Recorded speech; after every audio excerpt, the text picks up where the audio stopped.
আল্লাহ গভীর রজনী তাকে দেখেন আপনার পছন্দের বান্দারা, কত মুরব্বী বাবাজিরা এই কনকনে শীতের ভিতরে আয় আল্লাহ মাটির ভিতরে খালি কিভাবে বসে আছে গো আল্লাহ। আয় আল্লাহ দামি কম্বল খাট ঘরের সমস্ত দামি বিছানাগুলো ছেড়ে আপনার মোহাব্বতে এই জায়গায় খালি চাটিয়াল ময়দানের ভিতরে বসে আছে গো আল্লাহ। আয় আল্লাহ আমি গুনাহগার, সর্বশেষ মুনাজাতের মাধ্যমে দোয়া নেওয়ার জন্য আজকে মাহফিলের শেষ আয়োজনটুকু করার জন্য আমি গুনাহগার দুইখানা হাত আপনার দরবারে বাড়াইলাম। আয় আল্লাহ আমরা যারা এখানে আছি সবাই কম বেশি জানা অজানা গুনাহ করে ফেলাইলাম, জানিয়া না জানিয়া ইচ্ছায় অনিচ্ছায় ছোট বড় কাবিরা সগীরা বিদআত শিরক নিজের দ্বারা অপরের দ্বারা ইচ্ছায় অনিচ্ছায় গোপনে প্রকাশ্যে অনেক গুনাহ হয়ে গেছে। আল্লাহ সকল গুনাহের জন্য তোমার দরবারে তওবা করতেছি, মেহেরবানি করে আর কোনোদিন আমরা গুনাহ করব না, আর কোনোদিন আমরা খারাপ কাজের কাছে যাইব না। দয়া করে মায়া করে আল্লাহ গুনাহ থেকে পরিপূর্ণ বাঁচার তৌফিক আমাদের সবাইকে দান করেন। আয় আল্লাহ আমাদের হায়াতের জিন্দেগির সকল গুনাহগুলো আপনি ক্ষমা করে দেন। আয় আল্লাহ আজকের মাহফিলকে আপনি কবুল করে নেন। আয় আল্লাহ একটা মাহফিল করতে গিয়ে কত কষ্ট হয়, যুবক ভাইরা টাকা দিয়ে শ্রম দিয়ে মাহফিলটাকে করেছে। আয় আল্লাহ আগামী বছর যেন মাহফিলটা হয় আপনি সুন্দরভাবে কবুল করে নিন। আমি অধমকে হায়াতের মধ্যে বরকত দিন আল্লাহ, কণ্ঠের মাঝে বরকত দিন আল্লাহ, ইখলাসের সাথে আল্লাহ এই দিনের কথাগুলো মাঠে ময়দানে বলার তৌফিক দান করে দিন। আয় আল্লাহ অহংকার যেন না আসে, গৌরব যেন না আসে, তাকাব্বুর যেন না আসে, অহংকার মুক্ত হয়ে বিনয়ের সাথে আল্লাহ দ্বীনি নসিহাগুলো করার তৌফিক দান করে দিন। সাজায় গুছায় কোরআন হাদিস থেকে যেন কথা বলতে পারি ওই যোগ্যতা আপনি দান করে দিয়ে। আয় আল্লাহ আসমানের নিচে জমিনের উপরে আমার চাইতে বড় গুনাহগার আর কেউ নাই। আয় আল্লাহ আপনি তো জানেন গোপনে গোপনে কত গুনাহ করেছি।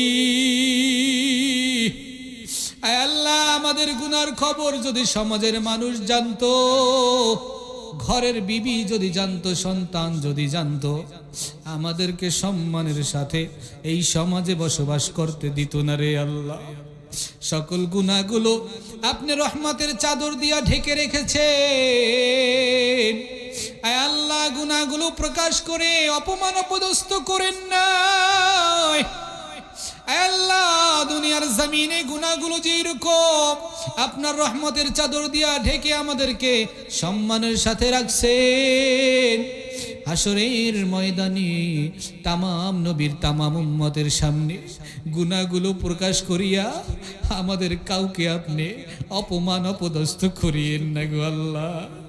আয় আল্লাহ ওই সময়ও আপনার রহমতের চাদর দিয়া গুনাহগুলো ঢাকিয়া আপনি আমাদের সবাইকে বিনা হিসাবে জান্নাতি বানায়া দিন আল্লাহ। আয় আল্লাহ এই আগুলজারা আশকর এলাকার যত যুবক আয় আল্লাহ আজকে এখানে হাত উঠে দিয়েছে, সকল যুবক ভাইদের আয় আল্লাহ সকল গুনাহগুলো ক্ষমা করে ইসলামের জন্য যুবকগুলাকে আপনি কবুল করে নেন।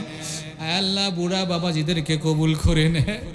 আল্লাহ এদের হায়াতে বরকত দান করে দিন আল্লাহ।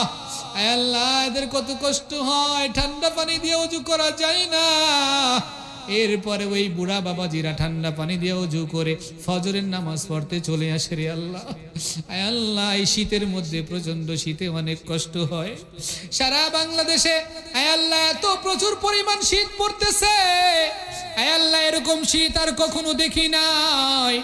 আল্লাহ শীতের কারণে ওই বোবা পশু পাখির কষ্ট হয়, আল্লাহ গরু ছাগলেরও কষ্ট হয়, আল্লাহ মানুষের তো কষ্ট হয়, কিন্তু পশু পাখির তো আরো বেশি কষ্ট হয় রে আল্লাহ। আল্লাহ কত কষ্টের ভিতরে তারা আছে। আল্লাহ দয়া করে মায়া করে আল্লাহ এই শীতের আবহাওয়ার যেই কঠিন চাপ পড়তেছে এই শীতের আবহাওয়াকে আপনি পরিবর্তন করে আমাদের জন্য উপযোগী সুন্দর আবহাওয়ার ব্যবস্থা করে দেন। আয় আল্লাহ আগুলজারা এলাকার যত যুবক ভাই বিদেশের বাড়িতে রয়েছে, আয় আল্লাহ প্রবাস জীবন কতটা কষ্টকর। নিজের মা বাবা ভাই বোন স্ত্রী পরিজন সবাইকে রাখিয়া ওই বিদেশের বাড়িতে সংসারের ভালোর জন্য টাকা উপার্জনের জন্য আল্লাহ পুরো যৌবনকালটা বিলীন করে দেয়। ওই বিদেশের বাড়িতে যদি অসুস্থ হয়ে যায় ওখানে কেউ দেখার মতো একটু থাকে না রে আল্লাহ।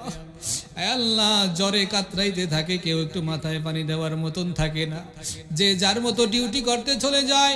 আল্লাহ প্রবাসী ভাইরা কত কষ্ট করে ওখান থেকে আল্লাহ টাকা পয়সা রোজগার করে আমাদের জন্য পাঠায়া দেয়। আল্লাহ সকল প্রবাসী ভাইদেরকে আপনি নিরাপদে সুস্থতার জিন্দেগি দান করে দিয়েন আল্লাহ। আল্লাহ এলাকার যত প্রবাসী ভাইরা আছে আল্লাহ সবার টাকায় মসজিদ কারো সুন্দর করার তৌফিক দান করে দিয়েন আল্লাহ। আল্লাহ যত মার সন্তান প্রবাসে থাকে আল্লাহ প্রতিটা মাকে ধৈর্য ধারণ করার তৌফিক দান করিয়ে। মা তো সন্তানের কথা মনে হইলে কলিজাটা ছিঁড়িয়া যায়। ঈদের দিন আসলে মা জননী আল্লাহ সুন্দর খাবারটা খায় না, সন্তানকে ফোন দেয়, বাবা আজকে ঈদের দিন তুই কি আজকে কষ্টে আসোস নাকি শান্তিতে আসোস? সন্তান ঈদের দিনও আল্লাহ ওই জায়গার মালিক এতটা খারাপ, ঈদের দিনও কাজ করায়, কিন্তু সন্তান বাড়িতে মা বাবা কষ্ট পাইব এই কারণে মা বাবার মুখে হাসি ফুটানোর জন্য সন্তান বলে মা তোমরা খায়া নেও, আমি খুব ভালো আছি। 12 ঘন্টা 14 ঘন্টা 16 ঘন্টা 18 ঘন্টা পর্যন্ত আমার প্রবাসী ভাইদেরকে কাজ করায়, উপযুক্ত টাকা দেয় না।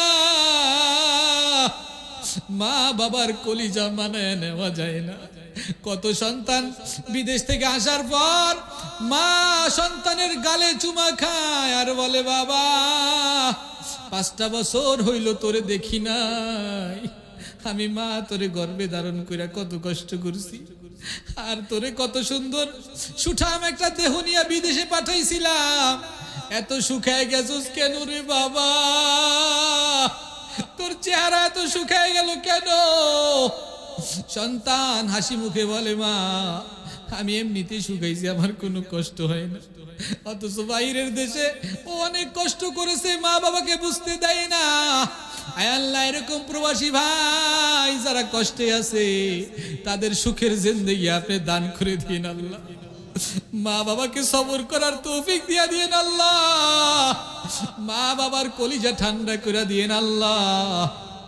মা বাবা তো 10 মাস 10 দিন সন্তানটাকে যখন পেটে নেয়, এই সন্তান বর্তমান বিজ্ঞান সায়েন্স বলে একটা মা জননী সন্তান যখন গর্ভে নেয়, সন্তানের বয়স যখন 7 মাস হয়ে যায়, ওই মায়ের পেটের ভিতরে যে বাচ্চাদানি থাকে ওইটা 10 ইঞ্চি পরিমাণ লম্বা হয়, এর বেশি লম্বা হয় না।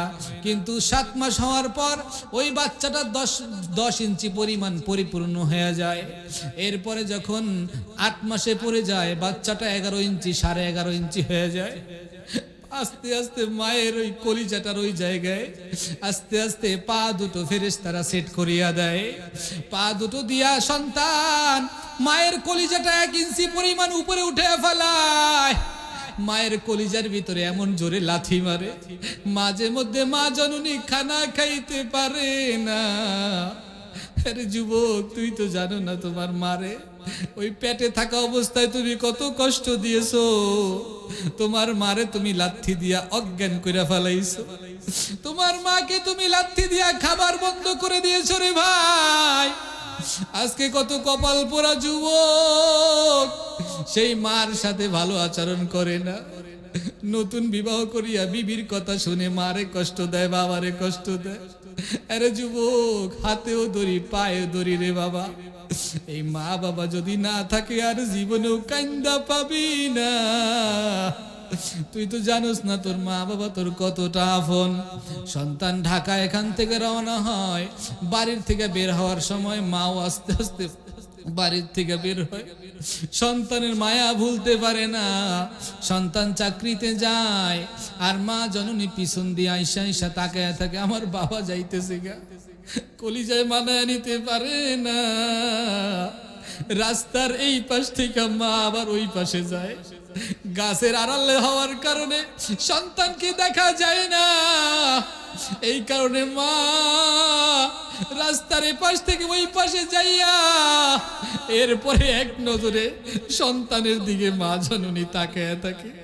আল্লাহ, আমার কলিজার টুকরা দূরে যাইতেছে, ঢাকা যাইতেছে, গাড়িতে না জানি অ্যাক্সিডেন্ট হইয়া, মাওয়া পদ্মা সেতুর উপরে গাড়ি অ্যাক্সিডেন্ট হইয়া না জানো আমার সন্তান দুনিয়ার থেকে বিদায় হয়ে যায়।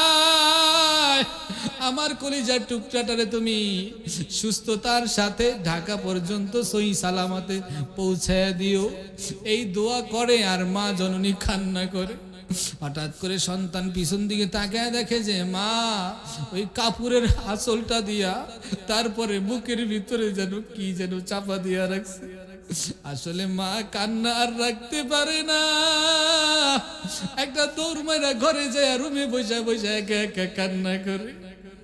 আরে যুবক, তুই তো জানোস না তোর মা তোর জন্য কতদিন খায় নাই, কতদিন তুই রাগ করে রেসোস খাস নাই, তোর মাও খায় নাই, কতদিন তোর মা তোর জন্য রাতে ঘুমাইতে পারে নাই, কতদিন তোর বাবার মায়ের খাইছে তোর মা।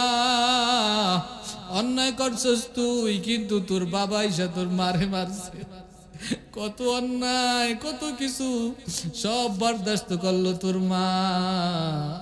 আজকে সেই মারে ভুলিয়া গেলি রে ভাই, সেই মারে কেমনে কষ্ট দেও, আর কোনোদিন মারে কষ্ট দিও না। আল্লাহ, আমার যুবক ভাইদেরকে আপনি পরিপূর্ণ এমন মেজাজ ওলা বানায়া দেন, আজকে থেকে মাকে যেন আর কোনোদিন কষ্ট না দেয়, মা বাবার খেদমত যেন পরিপূর্ণ আমরা সবাই করতে পারি। আল্লাহ, আপনি তৌফিক দান করেন। আল্লাহ, আমার আব্বা অসুস্থ, আপনি সুস্থতার নেয়ামত দান করে দিন। আল্লাহ, এখানে অনেক ভাই দোয়া চেয়েছে, সবার মনে নেক আশাগুলো পুরা করে দিন। আল্লাহ, পর্দার আড়ালে মা বোনরা দোয়া চেয়েছে, আল্লাহ প্রত্যেকটা মা বোনকে দিনদার বানায়া দিন, আম্মাজান খাদিজার মতো বানায়া দিন, ফাতেমাতুজ জোহরার মতো বানায়া দিন, পর্দায় থাকার তৌফিক দান করে দিন, স্বামীর মালের হেফাজত করার তৌফিক দিন, সন্তানগুলো লালন পালনের তৌফিক দান করে দিন, নিজ জিম্মায় পর্দায় থাকার তৌফিক দান করে দিন, ঘরের মধ্যে নিচু আওয়াজে কথা বলার তৌফিক দান করে দিন। আয় রব্বে করিম, এই এলাকার মধ্যে খাস রহমত বরকত শান্তি দান করে দিয়েন। আল্লাহ, মসজিদটা কবুল করে নিয়েন। আল্লাহ, আপনার ঘরের বাকি কাজ আপনি গায়বী খাজানা থেকে পুরা করে দিয়েন।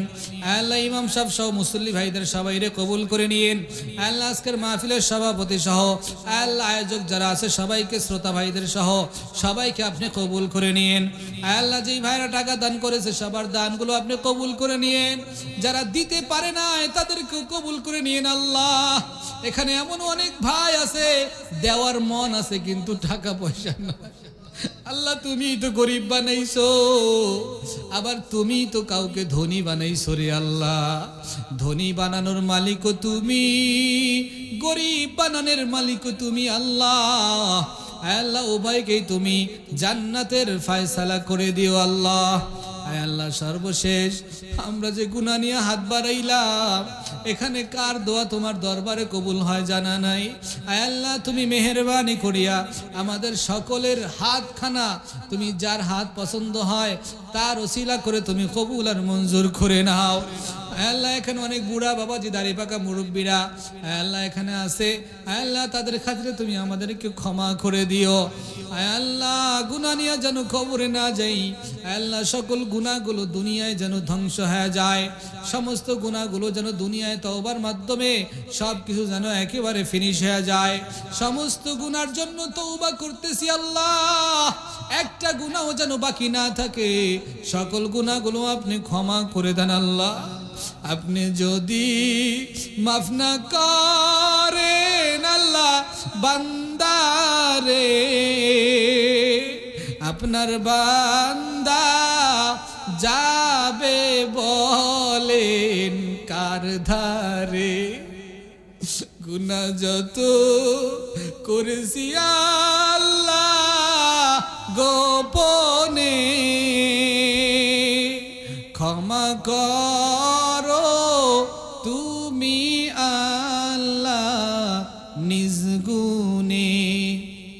তওবা করে আবার তওবা ভাঙ্গিলাম, অবশেষে খাঁটি তওবা করিলাম। আয় আল্লাহ দয়া করে মায়া করে আমাদের মোনাজাত আপনি কবুল করে নিয়েন। আয় আল্লাহ একটা গুনাহ বাকি থাকতে আমাদের কাউকে আপনি মজমা থেকে উঠায়েন না। আয় আল্লাহ আপনি আসমান থেকে গুনার সমস্ত গুনাহ মাফের সুসংবাদ দিয়া দিয়েন আল্লাহ। আয় আল্লাহ আমার ভাইদেরকে আপনি কবুল করে নিয়েন। আয় আল্লাহ সবার হায়াতে ইমানে আমলে বরকত দিয়েন। আয় আল্লাহ প্রত্যেকের কর্মজীবনে বরকত দিয়েন। আয় আল্লাহ যারা ব্যবসায়ী ভাই আছে ব্যবসায় বরকত দিয়েন। আয় আল্লাহ প্রত্যেকের সেক্টর থেকে সবাইকে আলাদা আলাদা বরকত দান করিয়েন। প্রত্যেকের ঘরের মধ্যে খাস রহমত বরকত শান্তি দান করিয়েন। এলাকার সমস্ত মসজিদ মাদ্রাসাগুলো কবুল করে নিয়েন। আয় আল্লাহ সবাইকে এই কোরআনের ছায়া তলে এসে, আয় আল্লাহ ইসলামের সুশীতল ছায়া তলে এসে দিন বুঝার তৌফিক সবাইকে দান করে দিয়েন। এলাকার মধ্যে যারা অমুসলিম ভাইয়েরা আছে আয় আল্লাহ তাদেরকেও আপনি কবুল করে নিয়েন। আয় আল্লাহ হিন্দু ভাইয়েরা অনেকে এখানে আছে, আয় আল্লাহ সমস্ত হিন্দু ভাইদেরকে আপনি কবুল করে নিয়েন। আয় আল্লাহ এদেরকে আপনি দ্বীনের বুঝ দান করে দিয়েন। আয় আল্লাহ এই ভাইদেরকে জানমাল ইজ্জত হেফাজত করে নিয়েন। আয় আল্লাহ এদেরকেও সুস্থতার নিয়ামত দিয়েন। আয় আল্লাহ এদের ঘরে বরকত দিয়েন। আয় আল্লাহ এদেরকে আপনি দ্বীনের জন্য কবুল করে নিয়েন। আয় আল্লাহ আমাদের সবাইকে মিলেমিশে সমাজকে গড়ার তৌফিক দিয়েন। আয় আল্লাহ সবাইকে মিলেমিশে থাকার তৌফিক দিয়েন। ঝগড়া ফাসাদ থেকে হেফাজত করে নিয়েন। আখেরি দরখাস্ত মাওলা, জীবনে একবার হলেও সোনার মদিনায় যাওয়ার তৌফিক আমাদের সবাইকে আপনি দান করে দিন। ربنا تقبل منا إنك أنت السميع العليم وتب علينا إنك أنت التواب الرحيم سبحان ربك رب العزة عما يصفون وسلام على المرسلين الحمد لله رب العالمين الحمد لله একটু দাঁড়াও একটু